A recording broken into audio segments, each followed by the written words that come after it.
Hello વિદ્યાર્થી મિત્રો, એજ્યુકટેકનો ચેનલમાં આપનું સ્વાગત છે। આજે આપણે શીખીશું ધોરણ 5 વિષય પર્યાવરણ એટલે કે આસપાસ પાઠ 22 ફરી ઉપડ્યા। પાઠ 22ની સમજ મેળવીશું તથા તેની અંદર આવતા પ્રશ્નોના જવાબની પણ સમજ મેળવીશું। તો ચાલો શીખીએ પાઠ 22 ફરી ઉપડ્યા।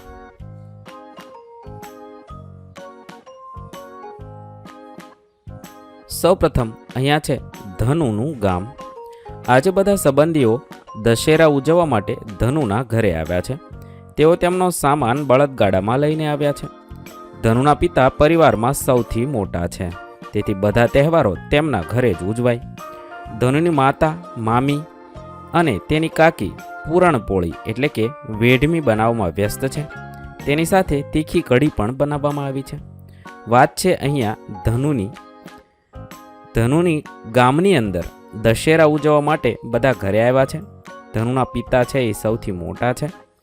એમના ઘરે બધા મળીને એટલે કે માતા, મામી અને કાકી બધા મળીને પૂરણપોળી બનાવી રહ્યા છે। આખો દિવસ હસવામાં અને વાતો કરવામાં પસાર થયો, પરંતુ સાંજ પડતા બધાના મૂડ બદલાઈ ગયા। સ્ત્રીઓ અને બાળકો તેમનો સામાન બાંધવાનું ચાલુ કર્યું। પુરુષો મુકાદમ એટલે કે પ્રતિનિધિ સાથે બેઠા હતા। મુકાદમ દરેક પરિવારે લીધેલી લોનની વિગત આપતો હતો। અહીંયા છે ધનુ એમ કહે છે કે સવારે તો બધા હસી ખુશીથી વાતો કરતા, પણ સાંજ થયા ત્યારે મૂડ બદલાઈ ગયો। સ્ત્રીઓ બાળકોએ એમનો સામાન બાંધવાનું શરૂ કર્યું અને બધા પુરુષો છે પરિવારે લીધેલી લોન એની વિગત આપતા હતા। પછી આગળના થોડા મહિનાઓ માટે વાત થઈ। મુકાદમ ગામ લોકોને આગળના 6 મહિના તેઓએ કયા વિસ્તારમાં જવાનું રહેશે તે સમજાવતો હતો। મુકાદમ એટલે પુરુષોનો પ્રતિનિધિ, તે બધાને સમજાવતો હતો કે તેઓએ આગળ શું કરવાનું છે। તેઓએ તેમના ખર્ચા માટે થોડા પૈસાની લોન પણ આપે છે। એ ધનુને યાદ છે, આ નિયમિતપણે થતું રહેતું। ધનુને આ બધું યાદ છે, તે નિયમિતપણે આ બધું થતું હતું। અહીંયા તમે ધનુના પરિવારનું એક ચિત્ર જોઈ શકો છો।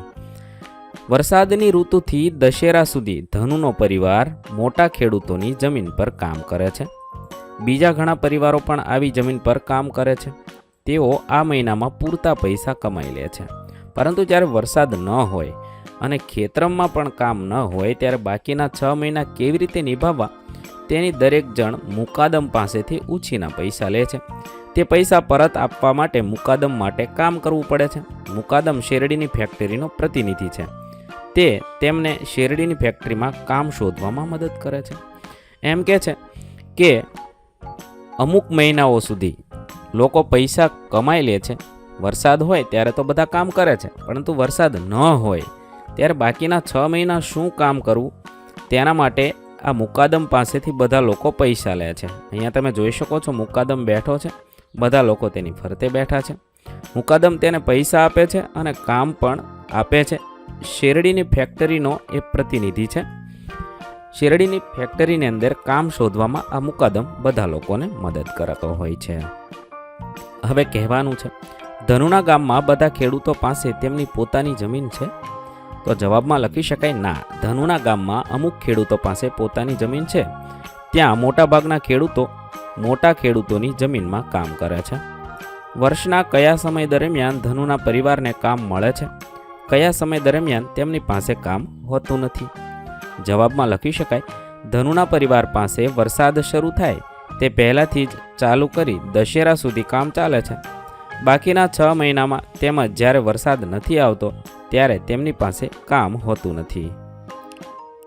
તમે ધનુના પરિવાર જેવા અન્ય પરિવારને જાણો છો કે જેમણે કામની શોધમાં મહિનાઓ સુધી તેમનું ગામ છોડીને જવું પડે? હા, અમારા ગામમાં ઘણા બધા લોકો છે કે જેમને કામ માટે ઘણા મહિના શહેરમાં જવું પડે છે। વિચારો અને શોધી કાઢો। જો ધનુના ગામના લોકોની કામની શોધમાં તેનું ગામ છોડે નહીં તો તેમને પોતાના ગામમાં કેવી મુશ્કેલીઓનો સામનો કરવો પડે? જો ધનુના ગામના લોકો પોતાનું ગામ છોડી કામ માટે બહાર ન જાય તો ગામમાં તેમને કામ મળશે નહીં, તેમજ તેમને જીવન નિર્વાહ માટે પૈસા મળશે નહીં। ધનુના ગામમાં વરસાદ ન હોય ત્યારે ખેતી થઈ શકતી નથી। શું ખેતી વરસાદના પાણી વગર પણ થઈ શકે? કેવી રીતે? હા, વરસાદ વિના પણ ખેતી કરી શકાય છે। સિંચાઈથી ઘણી બધી રીતે ખેતી કરી શકાય, જેમ કે કેનાલથી, બોર દ્વારા પાણી મેળવી કૂવા, ખેત તલાવડી વગેરેની મદદથી જરૂરી પાણી મેળવી શકાય છે. હવે આગળ જોઈએ. આગામી મહિનાઓમાં ધનુ તેના માતા પિતા અને તેના કાકા અને તેના 2 મોટા બાળકો, તેના મામા મામી અને તેમની 2 દીકરીઓ તથા ગામમાંથી 40-50 પરિવારો તેમના ઘરથી દૂર થઈ જશે. હવે એમ કે છે આગામી મહિનાઓમાં એટલે કે આવતા સમયમાં આ બધા લોકો છે એમનાથી દૂર થશે. આ 6 મહિનાઓમાં ધનુ અને તેના જેવા બીજા કેટલાક બાળકો શાળાએ જઈ શકશે નહીં. ધનુના વૃદ્ધ દાદી, તેના પ્રજ્ઞાચક્ષુ કાકી અને 2-3 મહિનાની પિતરાઈ બહેન ગામમાં જ રહેશે. આ સમય દરમિયાન છે ધનુ શાળાએ નહીં જઈ શકે. તેની સાથે એના વૃદ્ધ દાદી રહે છે, તેના પ્રજ્ઞાચક્ષુ એટલે કે જોઈ ન શકે તેવા કાકી છે અને 2-3 મહિનાની પિતરાઈ બહેન, એ બધા છે એ ગામમાં રહેશે. બીજા બધા લોકો કામ કરવા માટે બહાર જતા રહેશે. બીજા ઘરોમાં પણ વૃદ્ધો અને બીમાર માણસો ગામમાં જ રહેશે. ધનુ તેની દાદી માને ખૂબ યાદ કરે છે. ધનુને હંમેશા લાગ્યા કરે છે કે તેની દાદીની સંભાળ કોણ રાખશે, પરંતુ ધનુ શું કરી શકે? ધનુ એમ કહે છે એના દાદીમાં બહુ યાદ આવે છે, પરંતુ એ શું કરી શકે? એ નાની હતી, એની હજી ઉંમર ન હતી. ધનુનો પરિવાર અને ગામના કેટલાક લોકો કામ શોધવા ગામ છોડી જશે, પરંતુ કેટલાક લોકો ગામમાં રહેશે. આવું શા માટે બન્યું? ધનુનો પરિવાર અને ગામના કેટલાક લોકો કામ શોધવા ગામ છોડી જશે, પરંતુ કેટલાક લોકો ગામમાં રહેશે કારણ કે તેમના ઘરનું ધ્યાન રાખવા, ઘરના વૃદ્ધો અને પશુઓની સાર સંભાળ રાખવા માટે ગામમાં જ રહે છે. જ્યારે ધનુ અને બીજા ભણતા બાળકો 6 મહિના માટે ગામ છોડી જશે, ત્યારે ગામની શાળામાં તેની શું અસર થશે? આવા સમયે ગામની શાળામાં માત્ર પૈસાદાર ખેડૂતના બાળકો જ ભણવા જતા હશે. તમારા ઘરમાં જ્યારે બાકીના સભ્યો કામથી બહાર જાય, ત્યારે વૃદ્ધ અને બીમાર સભ્યો માટે શું વ્યવસ્થા કરવામાં આવે છે? મારા ઘરમાં મારા મમ્મી કામ કરવા બહાર જતા નથી. તે ઘરના વૃદ્ધો અને બીમાર વ્યક્તિની સંભાળ રાખે છે. હવે આગળ જોઈએ. દશેરા પછી આ પરિવારનો કાફલો હવે શેરડીના ખેતર અને ફેક્ટરીઓ નજીક રહેઠાણ બનાવશે.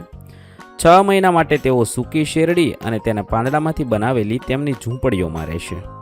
આ પરિવારનો કાફલો છે એ શું કહે છે? હવે શેરડીના ખેતર અને ફેક્ટરીઓ નજીક રહેશે અને સૂકી શેરડી અને પાંદડામાંથી બનાવેલી ઝૂંપડીઓમાં રહેશે. પુરુષો સવારે વહેલા ઉઠીને શેરડીના ખેતરમાં શેરડી કાપવા જશે.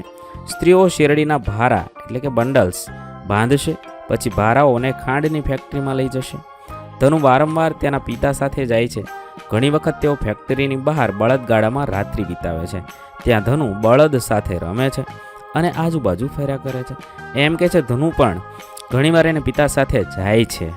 ઘણીવાર એના પિતા છે એ ફેક્ટરીની બહાર શેરડી લઈને જાય છે, ત્યારે બળદગાડામાં જ આખી રાત્રિ વિતાવે છે. એ સમય દરમિયાન ધનુ બળદ સાથે રમે છે અને એની આજુબાજુ ફરે છે. તેના પિતાને ફેક્ટરીમાં શેરડીનું વજન કરવાનું અને પહોંચ બનાવવાની રહેતી. પહોંચ એટલે કે કેટલી શેરડી આપી તેનો હિસાબ નિપાવતી. તેઓ આ પહોંચ એટલે કે રિસિપ્ટ તેમના લોનના ખાતાનો હિસાબ રાખનારા પ્રતિનિધિને આપતા હતા. પ્રતિનિધિ આગળના અઠવાડિયાના ખર્ચા માટે તેમને થોડા પૈસા પણ આપતા હતા. પછી ધનુની માતા અને મામી બાળકોને નજીકમાં બજારમાં લોટ અને તેલ ખરીદવા માટે સાથે લઈ જતા હતા. તો ધનુ કહે છે એના માતા પિતા સાથે જાય છે, ત્યારે એના પિતા છે એ શેરડીનું વજન કરીને રિસિપ્ટ હોય છે તે પહેલાં પ્રતિનિધિને આપી દે છે અને પ્રતિનિધિ પાછો આગળના અઠવાડિયાના ખર્ચ માટે એને પૈસા પણ આપે છે. એ પૈસા લઈને ધનુની મામી અને માતા એ બજારમાં લોટ અને તેલ એટલે ખાવા પીવાની ચીજ વસ્તુ લેવા બજારમાં જાય છે. ત્યારે ધનુ એની સાથે જાય છે. ઘણી વખત મામી બાળકો માટે થોડા લાડવા અને મીઠાઈ પણ ખરીદતા હતા. તેમણે ધનુ માટે પેન્સિલ, રબર, નોટબુક પણ ખરીદ્યા. અંતે તો એમનો પ્રિય છે, પરંતુ ધનુ તેને 6 મહિના નહીં વાપરી શકે કારણ કે તે શાળાએ જશે જ નહીં. ધનુ માટે એમણે પેન્સિલ લીધી, રબર લીધી, નોટબુક લીધી, પણ 6 મહિના સુધી ધનુ એ વાપરી નહીં શકે કારણ કે તે 6 મહિના સુધી તો શાળાએ જ જવાની નથી. મામીની ઈચ્છા ધનુને ભણાવીને જીવનમાં કંઈક બનાવવાની છે. ધનુ આ રીતે તેના પરિવાર સાથે અહીં ત્યાં ફરતો રહે તેવું ઈચ્છતા નથી.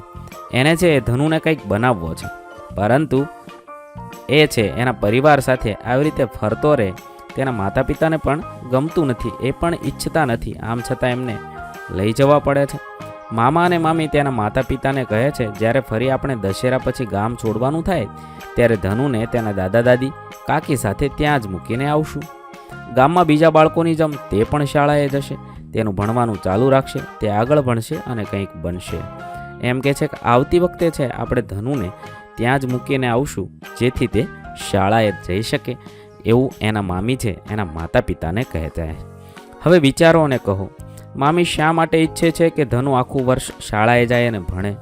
તો લખી શકાય, મામી ઈચ્છે છે કે ધનુ સારી રીતે ભણે તથા મોટી થઈને સારી નોકરી, જેનાથી સ્વતંત્ર રીતે પોતાનું જીવન જીવી શકે. મામી ધનુ માટે વિચારે છે કે ધનુ સારું ભણીને ધનવાન અને સારી વ્યક્તિ બને. જ્યારે તમે લાંબા સમય માટે શાળાએ જઈ શકો તેમ ન હોય તો શું થાય? જ્યારે હું લાંબા સમય માટે શાળાએ જઈ શકતો નથી, ત્યારે શાળાનો અભ્યાસ આગળ ચાલી જાય છે, જેની સાથે થવા માટે મારે ઘણી મહેનત કરવી પડે છે, તેમજ તે અભ્યાસ સમજવામાં ઘણી મુશ્કેલી પડે છે.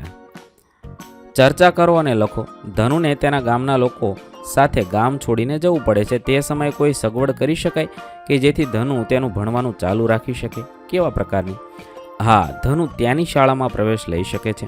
તે સિવાય તે સાંજની શાળામાં પણ કામ કરી ભણવા જઈ શકે છે.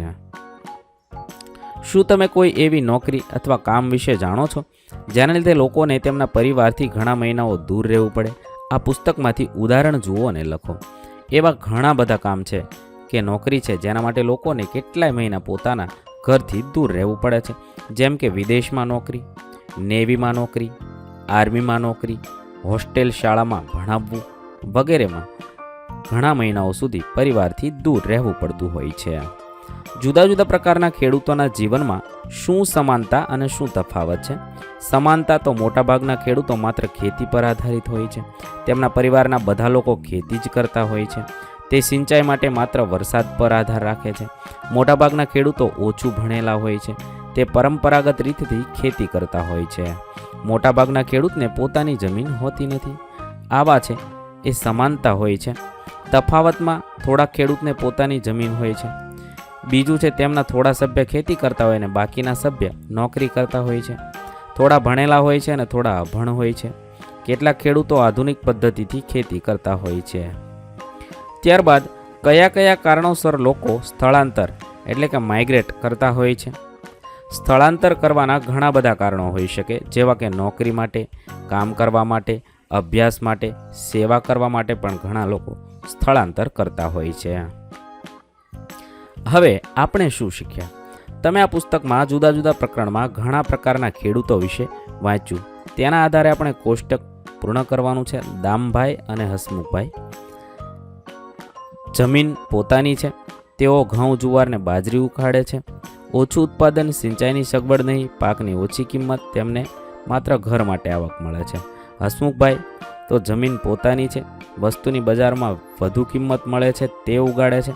મોંઘા બીજ, ખેતીના સાધનો માટે લીધેલી લોન, તેનો વ્યાજદર, મોંઘું ખાતર, આવું બધું તમે આગળના પ્રકરણમાં જોયું છે. અહીં આપણો પાઠ 22 પૂર્ણ કરીએ છીએ. વિદ્યાર્થી મિત્રો, ધોરણ 5ના પર્યાવરણ વિષયના તમામ પાઠના પ્રશ્નોના જવાબના વિડીયો આપણી ચેનલ પર ઉપલબ્ધ છે, જે તમે ધોરણ 5 પર્યાવરણ નામના પ્લેલિસ્ટમાંથી મેળવી શકો છો. પ્લેલિસ્ટની લિંક વિડીયોના ડિસ્ક્રિપ્શનમાં આપેલી છે. વિદ્યાર્થી મિત્રો, આપેલા વિડીયોની જો તમારે પીડીએફની જરૂર હોય તો તમે આપણી એપ્લિકેશન સ્માર્ટ સાથી પરથી મેળવી શકશો. વિદ્યાર્થી મિત્રો, આપણી એપ્લિકેશન સ્માર્ટ સાથી પ્લે સ્ટોરમાં આવી ગઈ છે, જેની અંદર તમે બધા વિભાગ જોઈ શકો છો. તેની અંદર વિવિધ ધોરણ છે. ધોરણ ઉપર ક્લિક કરતાં વિવિધ વિષય ખુલશે. વિષય ઉપર ક્લિક કરતાં તેની અંદર આવતા પાઠ ખુલશે. તેની અંદરથી તમે પાઠ્યપુસ્તક પણ ડાઉનલોડ કરી શકો છો. તેની અંદર આપેલા પાઠમાં ક્લિક કરતાં તમે પાઠની પીડીએફ, સ્વાધ્યાયની પીડીએફ, સ્વાધ્યાયન પોથીની પીડીએફ, પાઠના વિવિધ વિડીયોઝ, સ્વાધ્યાયના વિડીયોઝ, સ્વાધ્યાયન પોથીના વિડીયોઝ બધું જોઈ શકો છો અને ડાઉનલોડ પણ માત્ર એક ક્લિકમાં કરી શકો છો. વિદ્યાર્થી મિત્રો, આપણી એપને સપોર્ટ કરજો, ડાઉનલોડ કરજો.